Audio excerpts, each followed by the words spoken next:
Good evening, and thank you all for joining us for the closing reception for WordsUncaged. My name is Neha, and I'm the Community Engagement Coordinator at California Humanities, and also the curator of this exhibit series.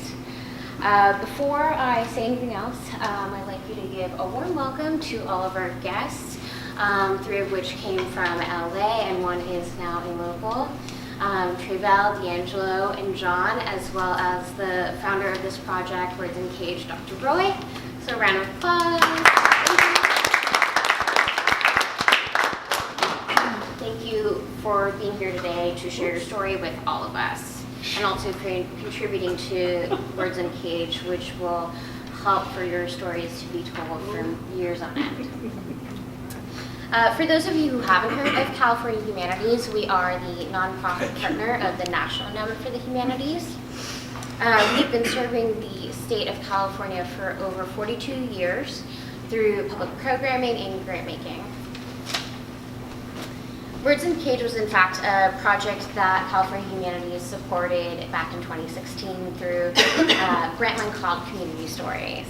This project and exhibit are based in Los Angeles, but have been living in our Oakland office for the past 2 months.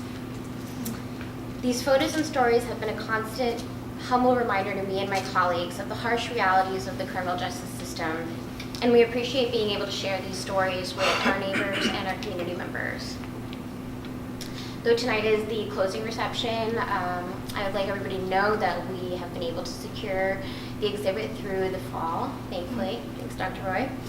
And if you have any friends or family members who weren't able to make it today, please invite them to email me and make an appointment to see the exhibit.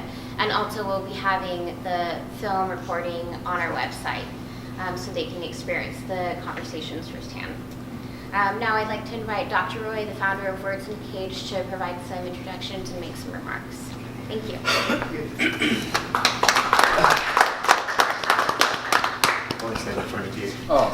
Please. So I want to thank Cal Humanities to start with, to provide us with the money to be able to kind of start this project was tremendously helpful, and it's really grown from there. So that initial kind of seed money was, we're incredibly grateful for it.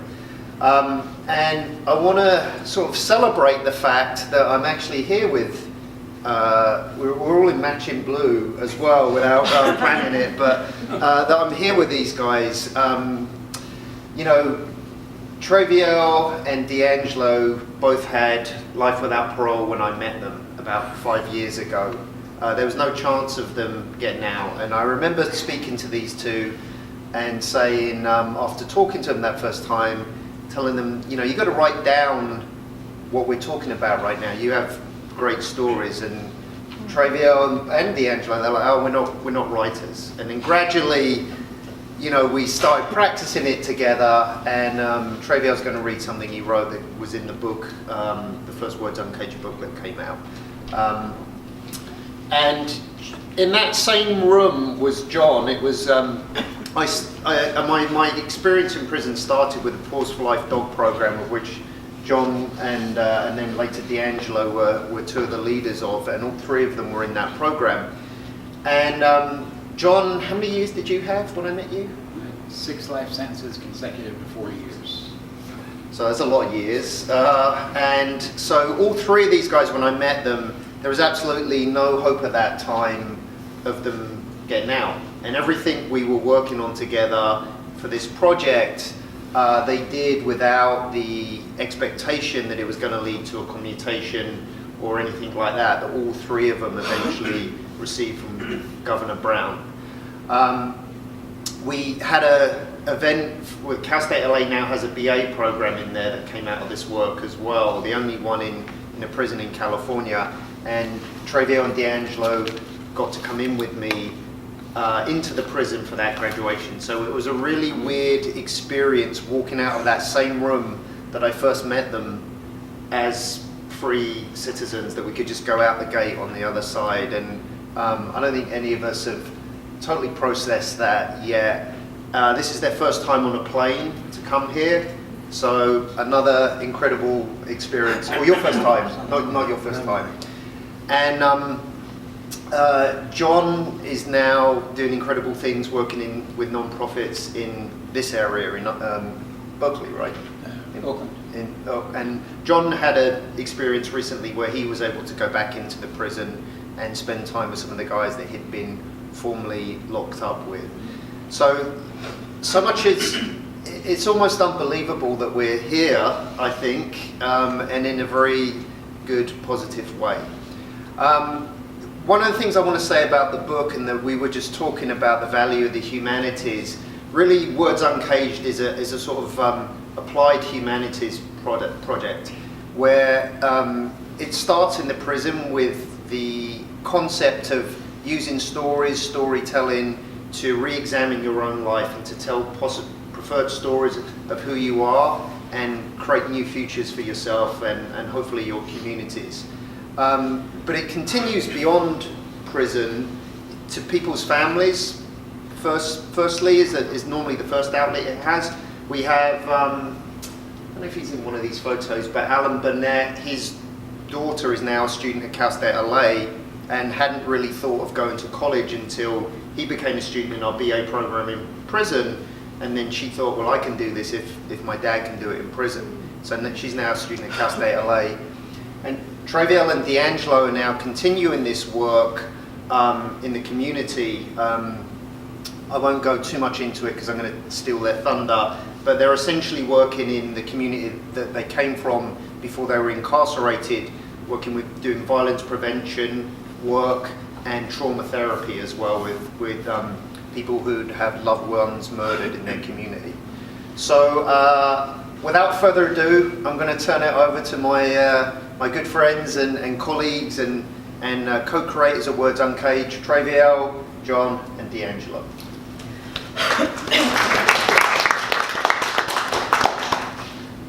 Well, I remember when we first met Dr. Roy, he came in to the dog program and he wanted to talk about writing. And as he said, first thing I told him, I'm not much of a writer.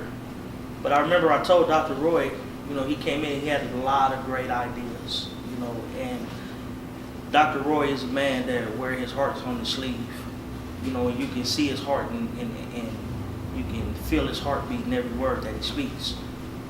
And I told him this, I said, if you win the trust of the men, there's nowhere that they won't follow you. And he won the trust of the men and they followed. And in that following, Words Uncaged was created. And our first journal was called Human. And Human, the whole idea behind Human is to show you guys that I was convicted of murder, but that was what I did. That's not who I am. And the idea was to get you to see what he see. And when he came into Lancaster State Prison, he saw a bunch of human beings, who at the tender ages of 16, 17, 18 years old committed a crime in which we were sentenced. And myself at 19 years old, I was sentenced to life without the possibility of parole. I was sentenced to die in prison. So I just want to read a little bit. I'll just read the end of this.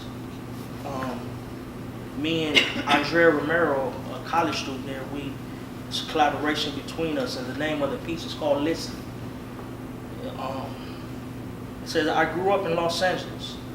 I was born at Martin Luther King Jr. Hospital in 1974. Here I am sitting in this prison cell where I have been for the last 23 years, writing this letter to you. Growing up in the hood, I learned in and out of the home to fight. The LAPD used to jack us up. They used to make us put our hands on the hot engine hood of their cars and threaten us with jail time if we took them off. While our hands burned, they laughed.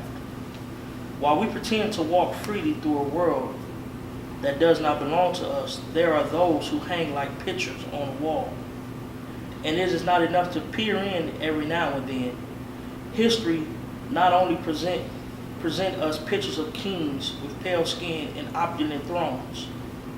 There are also images of kings in chains linked to one another, being led onto ships or more recently into 6x8 sails. The windows of the world are now embellished with metal bars. I am the last man standing, I am the only person still behind bars from the Rodney King riots. I am just a number, 98882. Can you imagine being a number? Over time, your number replaces your name. All you are is that number. 2.3 million. According to the census of the state and federal correctional facility in 2005, the American criminal justice system holds more than 2.3 million people on their castaway stealing brick islands, and yet every man is a piece of the continent, a part of the main. You can keep a man in a cell, but eventually he will seep out. His words, a sweet milk, a silky black ink, unheard, unseen, will ooze from the pen onto the sheet of paper that will sag, unable to hold his voice within its thin blue lines. I used to love to write, but I stopped because I felt that nobody was listening, nobody cared. So I lost my voice and acted out violently, and I destroyed lives, families, and communities. But I'm learning that I can repair some of the damage I caused with the right words. He begins to whisper as he writes, and although no one is listening, his voice flows quietly past metal bars, from the paper to the floor.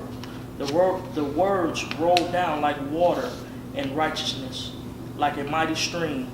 His words, no longer confined by the page, sneak through the cracks on the walls. Words can do more damage than any type of violent act. They're more powerful than any gun. They're sharper than any knife. They're hotter than any fire. They are an everlasting record. They are spirit and they are life. But the storm in the slave ship continues to wreck. We are still telling the same story. We are also still learning to listen. I'm waiting to get off of my island. And today I can announce that I am off my island.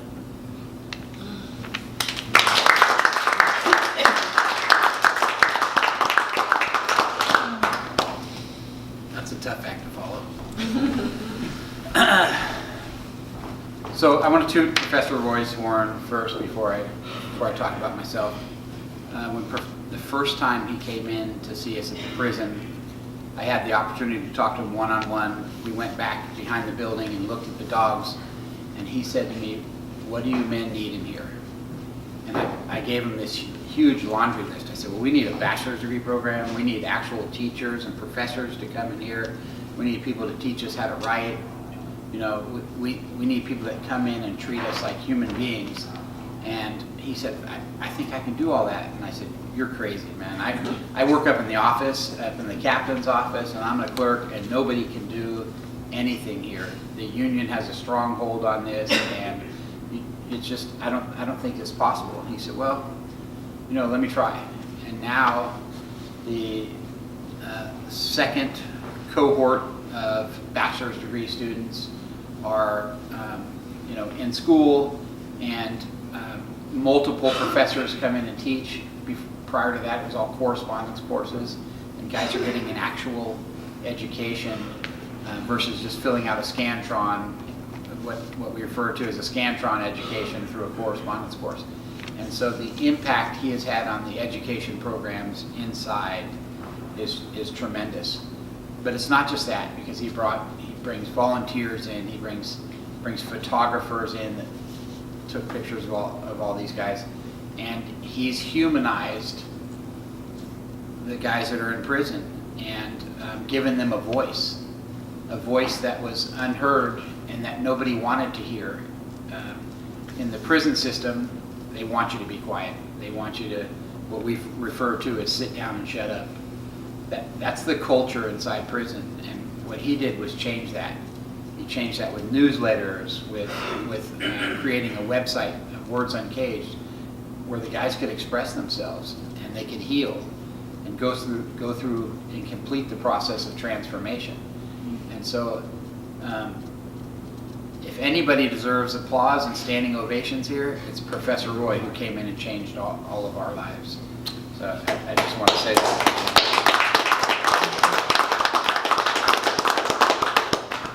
my usual line, he stole my thunder, is I was sentenced to 6 life sentences plus 40 years, so 190 years to life. Like Traviel and D'Angelo, I was sentenced to die in prison. I was deemed by society to be worthless, to no longer be redeemable or have any redeeming qualities. And I refused to feel that way about myself.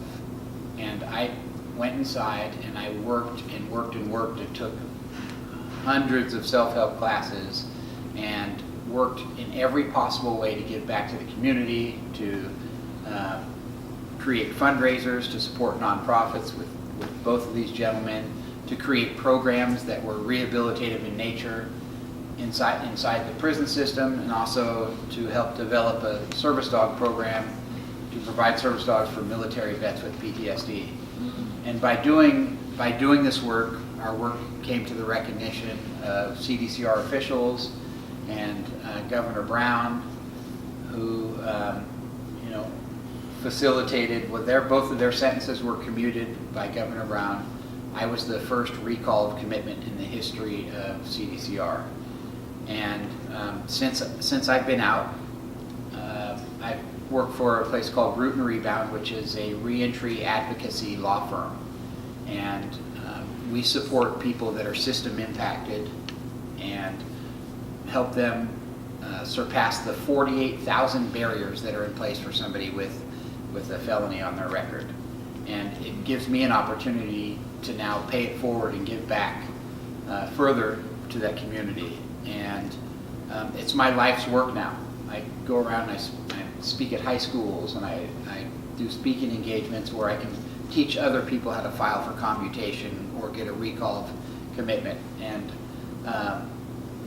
on a more personal level, healed all the relationships in my life with my family and earned their trust back and love. And I also just had a great opportunity to fly to LA a month ago and pick up the last dog that I was training in prison that I left behind. She stopped eating when I left, so it's a little emotional. But so I now have Mally, my service dog that I was training, and the whole process has come full circle for me, including this first time I've seen Traviel, and I got to see D'Angelo last week when I flew to LA to go back into the prison and talk and inspire the guys to keep moving forward, keep working on yourself, keep giving back, keep finding ways to make the inside community mirror the outside community much closer. And I want to thank everybody for coming. It's an honor to be able to speak in front of you.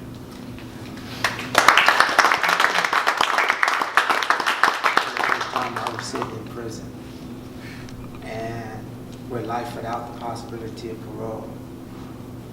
And our motto was to get an education and help ourselves by taking, as you said, hundreds and hundreds of classes, and hours of classes. Me and him worked real hard. We all worked real hard together. We changed the prison culture, a whole yard of 1,000 men. We changed the mindset. No drugs, no alcohol, no nothing, you can't be on our yard. That was the kind of things we was working on. And we had the attitude that if you wanted to participate in those type of activities, you had to go. We made a conscious decision that we was going to change. And we was going to change so we could help somebody else, even if we wasn't getting out. And then we met Dr. Roy. And when we met Dr. Roy, it seemed like everything went to another level. He first met him, like he said, in the visiting room. But then I got in one of his classes, and he wanted us to do some writing. And the first thing I told Dr. Roy, I told my partner here, I'm not doing the writing. I just wasn't doing the writing. But he said, go ahead and write. And he just wanted you to write on something simple. That's how it started, just something simple. And just writing a line or two, you can see the power in it. you begin to see something in yourself. It begin to touch you. And then then you can begin to say how you want to change your neighborhood or what you could have done. And then you begin to put your ideas and thoughts down, and it begin to change. It began to change my life even more. And through that, that's when he started teaching us about narrative therapy. And I'm so glad I bought into it. Because today, once we got out, the governor recognized the hard work that we was doing. Narrative therapy is a part of my job. I teach at a health center, narrative therapy, me and them, and we teach at a hospital. And we teach with people's families that have been murdered, how to heal, how the broken heart can be healed, how you can forgive, how a man can change. And it began to work. And we have groups on Tuesdays and Fridays where it's getting ready to extend to more. It landed a contract with the county teaching this. Something that we learned in prison from Dr. Roy. It began to help people how to heal. All through journaling. All through narrative therapy. And now we have partnered with like 4 organizations. Firestone and Florence Fire Station, and we go around and we help the youth. We speak at schools. We're trying to save all the kids that we can. Not only the kids, the adults as well. We're partnering with Karma Rescue, Pause for Life. We're partnering with Cal State LA. WordsUncaged. All these organizations are helping us to help society again. And we're asking all you to join in and be a help, because you'll be surprised how many people are hurting. And it's not just the kids. It's the adults too. It's the adults. We went in to teach one thing and we're finding out that the adults are hurt. We have trauma too. And all comes from Wright, what he introduced to us. And helped us get out of prison. Never expected it. And I'm so pleased to be here with you today. I'm so pleased to be here with you today. That's my talk.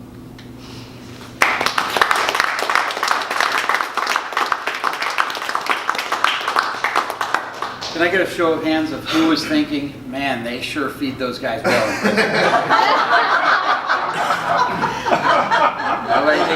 Hey, just for the, let me, can I interject a little something, please? I'm gonna tell you a little bit about myself as well, because I didn't. I just wanted to kind of set the stage, you know, to kind of, you know, just get the juices flowing. You know, I often tell people that at a time where I should have been filling out college applications and visiting college, I was sitting at the defense table and I was literally fighting for my life because I was charged with first-degree murder and attempted murder and attempted robbery. And it was all stemming from the Rodney King riots in 1992. I was the only person that was convicted of a murder in the riots. And from my senior year of high school to the age of 44, which is 26 years, I have been incarcerated.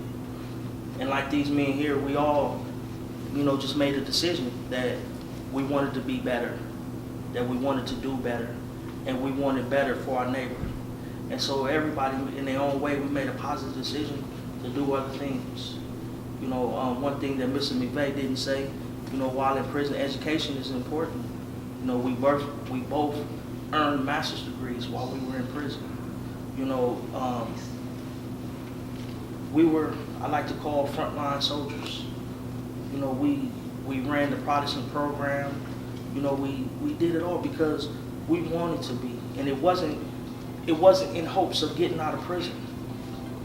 it was in hopes of changing, not just ourselves, but help other men grow, help other men become the best person or best people that they could possibly be.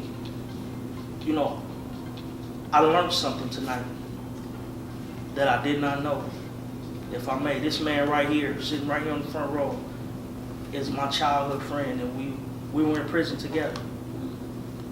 He had a life sentence as well.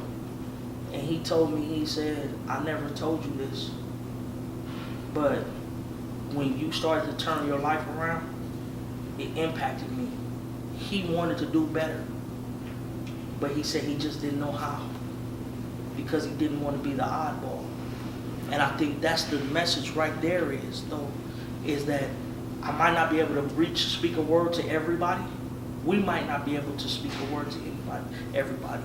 But we're trying to leave a legacy that will influence. Because if we can reach one house, it only takes a spark to start a fire. And if we can be the spark that start a flame, you know, if we can start with one house, that one house can change a whole block, and that one block can change a community. If we can put back in place one stone that we overturned, then I can die tomorrow a happy man. Because that is the objective. There is a lot of wounded people, and we need to understand how our trauma drives our behavior. Because all of our behavior was trauma driven. And once we begin to understand how our behavior is trauma driven, when you look at the promiscuous young girl, why is she promiscuous? Is it because she was molested? Or is it because she was told that the only way that she can be loved was through her lips, hips, and her breasts and her thighs? When you look at that young man, you know, who joined the gang. Why did he join the gang? Did he join the gang because there was no male figure in the home and he was searching for an identity, searching for validation, and he found it in the streets?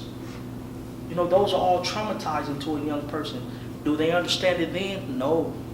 But as we grow older, when we know better, we should do better. And that is the focus that we're trying to do. We know better now. So we're trying to do better. And we're trying to leave our community in a better state in which we found it. We're trying to repair it. As Ms. McVeigh said earlier, and we need help. But that's what it's all about. It's all about rehabilitating. And rehabilitating is not just, oh, we came here and we heard some swell words. But for me, I'm going to continue to rehabilitate till I close my eyes and die. It's a lifelong process. Because every day I'm going to find something good about Traviel, and I'm going to find out something bad about Traviel. And I'm going to accept the good and pat myself on the back because I'm worthy of that. I've learned that now. And I'm going to do my best to change the bad. And that's what Words Uncaged is about. That's what Human is about. That's what Reconnect, you know, Disconnect, Reconnect is all about. That's what this event is all about. Because we want to reconnect with the society that has disconnected from us. And I know that it can be done. Because you're looking at 3 men here that changed the whole yard. A whole facility. We changed it from the CO's perspective. That was a fight. From inmates' perspective. You don't like the word inmates. Convicts. Formerly incarcerated. Formerly person. incarcerated. Okay. System impacted. So right. we changed the culture. So now what we're doing is taking those same principles and the same model, but getting more ideals and more help to do the same thing in communities. Don't matter what community it is, we're trying to reach one person. And that's our goal here at Words Uncaged. It's us today. It's us today. But tomorrow it can be your child. Yeah. It can be your grandchild. It can be your niece. It can be your nephew. It can be your daughter, it can be your uncle, your mother, or your father. And I'm gonna go a little step further, because CDC don't discriminate. It can be your grandmama or your grandpappy. And that's what it's all about. It's about rebuilding a community, building a bridge. And that's what we're trying to do. Okay, we can go eat now. We have a few more minutes left in our program before Trivial and D'Angelo have to take off to get to the airport and back to LA. But I want to invite anybody to ask any questions of the three gentlemen here in the back. Thank you so much for being here. I hear you as a youth. I have an 18-year-old son, and I can be doing all this work, but he's still an 18-year-old young man with a trauma and didn't have his mom or doesn't even have his dad now, And what are some words you would have me take back to him? Because he doesn't have that male figure. I can connect him to everybody in the work, but what would be that inner child in him? What would you tell me to tell him that would get him to realize it's either that way or this way, and this way is where he needs to come to? Because it struggles. Like, he sees me do what I do, but it's still his trauma that he has to deal with. Okay, well, I'll answer it. I mean, because 18 years old, the trauma that led me to prison is my father. My father said I wasn't SHIT and I would never be SHIT. And that's how I lived my life. And I wanted to prove, instead of proving my father wrong, I proved him right. But it took for me to say enough is enough, and I had to look in the mirror. And I had to understand that I'm not the problem. A lot of times, we think that because we don't have this or don't have that, or this is not being said or we're not treated, that we are the problem. And so we act out, but need to let him know that he is okay, that he's not the problem is the problem. And whoever is not in his life, whether they are alive or whatever, they choose not to, that's their fault. And I've learned over the years that Traviel, oh man, I'm great. I'm good. I pat myself on the back. I love me. And it wasn't my bad. It was my father's bad. He missed out on a pretty terrific kid. And he has to be able to look within himself and see the good in him, and be willing not only to see the good in him, but to accept and embrace the good in him, and look past the scars and look past the shame, because that's what I had to do in order to heal. And that's the best thing that I can say. If I may, can I add one to that? Also, if you can, get him to start writing journals, daily journals, so he can see it. Because we can form things in our mind, but as he always say, it's a written record where he can look at. That's really powerful. And that goes for anyone in the room. Journal every day if you can.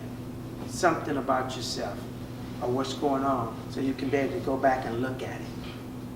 It's powerful when you do that. And so, any one of us would be willing to speak to him and share our story and convey to him what it feels like to maybe never have the opportunity to hug your mother again, or to sit in a cell and think you may never see your family again. And any one of us would be happy to take the time to do that. Let's drop it. Thank you. So, thank you. I'm really excited to meet you. I've been hearing about this project for a while.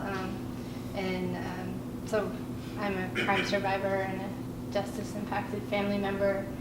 And so this is all really close to my heart. Although I'm blessed, my nephew is now home after facing life. And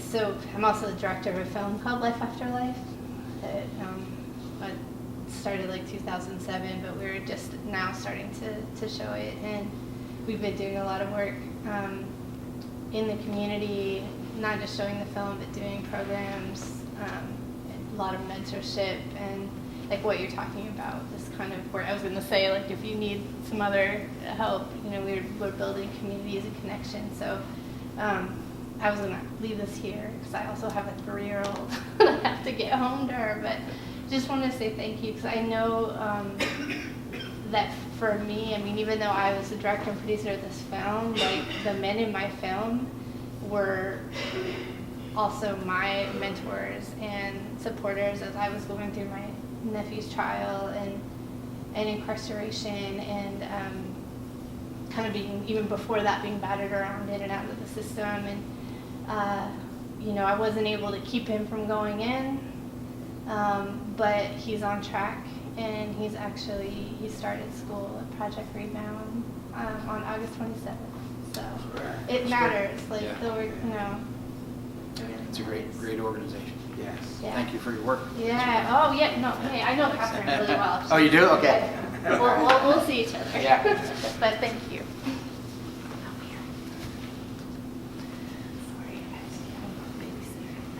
One more quick question before our guests have to leave. Does anybody have anything else that they'd like to say in the back?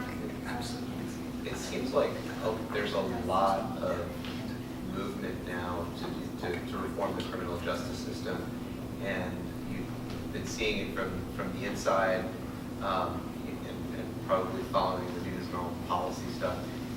From an outside perspective, what are some of the reforms that you see that are most promising, that would turn prisons from places of punishment to places of rehabilitation? Well, for starters, in order to have rehabilitation inside prison, you need funding. In order to lower the recidivism rate, you need to provide services for people when they're getting out. So the state of California just budgeted $50 million for reentry with an emphasis on housing. Now what we have to do is find ways to create programs where guys can learn viable trades inside that can come out and earn a wage that can help them stay at a prison and not get put back into recidivism. One of the people that's leading the way on that is John Legend, who's creating programs within the Silicon Valley to where guys can earn engineering degrees and come out and work for places like Pandora and W.K. Kellogg Foundation. So there's a lot of work being done, but we need to find ways to fund rehabilitation. And I'll give you an example.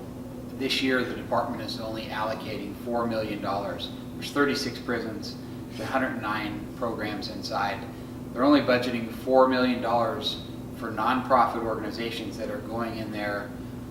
You know, people like Professor Roy, throughout all this prison system, 137,000 people in the system, and you've broken it down basically to $7 a month per person to help reduce recidivism, to help guys transform their lives. So there has to be a way to get people inside, whether they're volunteers, whether they're organizations, to get in and teach the men the skills that they need to have personal transformation and come out and have a viable career. And can I add too? People don't know this, but men and women that are coming out of prison that had a life sentence or done 20 years or better, the recidivism rate is less than 1%. And that's one thing that's not being said, that when you let men and women like us come home, the chance of us going back to prison is less than 1%. And also, as he said, I would say get more colleges, more education in there, because education is key. I know what it did for the yard we was on. It just changed dramatically.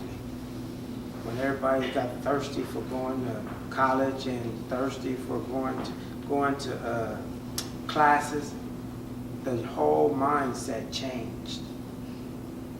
It came to a point where people were saying, you walk around prison, people tell me, I got to get to class. Oh, I got to get to this group, you know. They was actually I gotta go. Like college. Something to do, like college. So that's what I would say. Great, thank you so much. A round of applause for.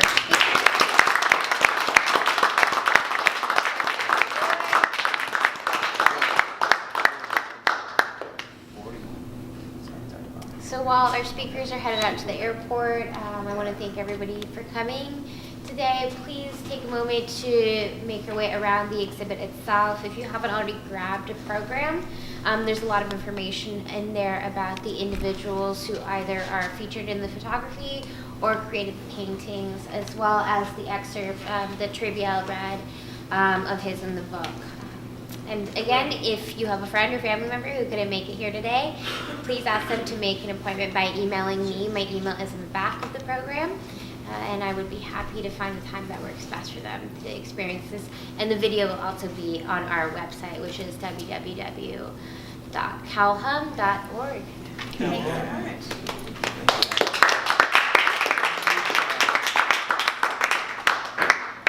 Thank you all. Thank you.